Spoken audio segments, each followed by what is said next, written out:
asalaamu calaykum waraxmatullaahi wabarakaatu. kusoo dhawaada koorsigeeni barashada afka soomaaliga. casharka maanta waxaan ku qaadan doonaa hordhaca barashada afka soomaaliga. waxaa jira su-aalooyin qaar ah oo aad adiga isweydiinaysid. su-aalooyinkaasi ayaan halkan kuga faahfaahin doonaa. si lamid ah waxaan ku siin doonaa faahfaahin ku aadan koorsigan. su-aasha koowaad ayaa ah, yaa looga talagalay koorsigan? koorsigan waxaa looga talagalay qof walba u baahan in uu barto afka soomaaliga, qoraalkiisa iyo akhrintiisa. marka haddii aad marba tahay qof aan aqoonin sida loo qoro loona akhriyo afka soomaaliga, adiga ayaa lagugu talagalay.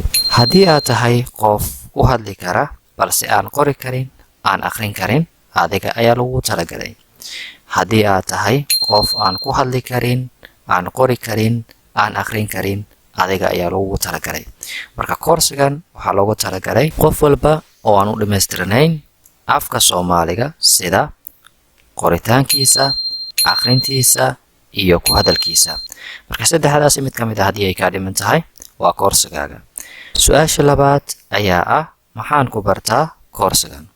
koorsigan waxaad ku baranaysaa saddexdii aan soo sheegnay: qoraalka, akhrinta iyo ku hadalka afka soomaaliga ayaad ku baran doontaa insha allah. su-aasha saddexaad ayaa ah, sidee loo qaataa casharada? waa su-aal muhiim ah. casharada laba qaab ayaa loo qaataa. dadka ayaan kala saaraynaa. waxaa jira dad oo aan waxba baran karin haddii aan la jirin mise aan la joogin macalinka.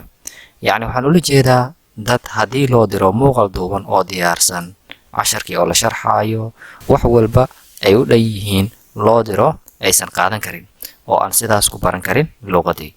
marka dadkaasi waxaan u samaynaa in aan ku dhex jirno, macalinkii uu la joogo, leyliyo uu u diro, casharkii uu xasuusiyo, yacni inuu macalinkii uu ku dhex jiro ayaan u samaynaa. qaabkaas ayay u qaadanayaan. gurubna waa gurub haddii casharkii oo duuban oo diyaarsan loo diro, yacni qaadan kara casharkii oo maaragtay oo sidii loogu talagalay u qaadan kara. marka dadkaasina waxaan u diraynaa casharadii oo duuban oo diyaarsan oo la sharxaayo. waxaan isugu imaanaynaa keliya imtixaan. marka imtixaanka ayaan ka qaadaynaa. haddii ay gudbaan, koorsigooda ayay sii wadan doonaan. marka labadaas gurub ayaan u kala saaraynaa. su-aasha afaraad ayaa ah, maxaa la iga rabaa si aan u barto afka soomaaliga? waxaa laga rabaa keliya inaad raacdid tilmaamaha uu ku siinaayo barahaaga mise macalinkaaga. macalinka mar wuxuu ku siinayaa cashar, wuxuu ku dhahayaa soo diyaari oo ka soo bax. waa inaad soo diyaarisaa ood ka soo baxdaa. mar wuxuu kuu dirayaa leyli ayuu kuu dirayaa, waa inaad ka soo jawaabtaa oo aad soo gudbisaa. mar wuxuu kuu dirayaa qoraal in aad far qurxoon aad ku soo qortid.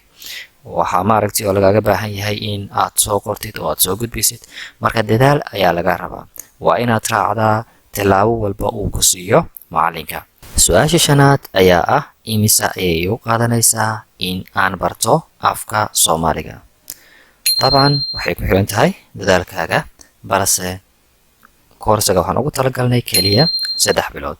marka 3 bilood haddii aad u qaadatid koorsigan sidii loogu talagalay, waa hubaal in aad baratid sida loo qoro loona akhriyo afka soomaaliga. balse waa inaad buuxisaa shuruuda ah, macalinka haddii uu kuu diro leyli, waa inaad ka soo jawaabtaa.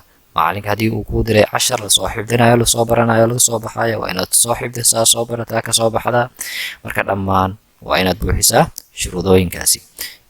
balse waxaan arkay dabcan shakhsiyadayda qof ku bartay sida loo qoro loona akhriyo afka soomaaliga muddo 2 isbuuc ah. ma aaminaysid? anigana sidoo kale markii hore ee igu horeysay waan aamini waayey, ilaa aan ka waraysto ardaygii in uu dhiganayo mise uu soo dhigtay goob kale ee waxbarasho.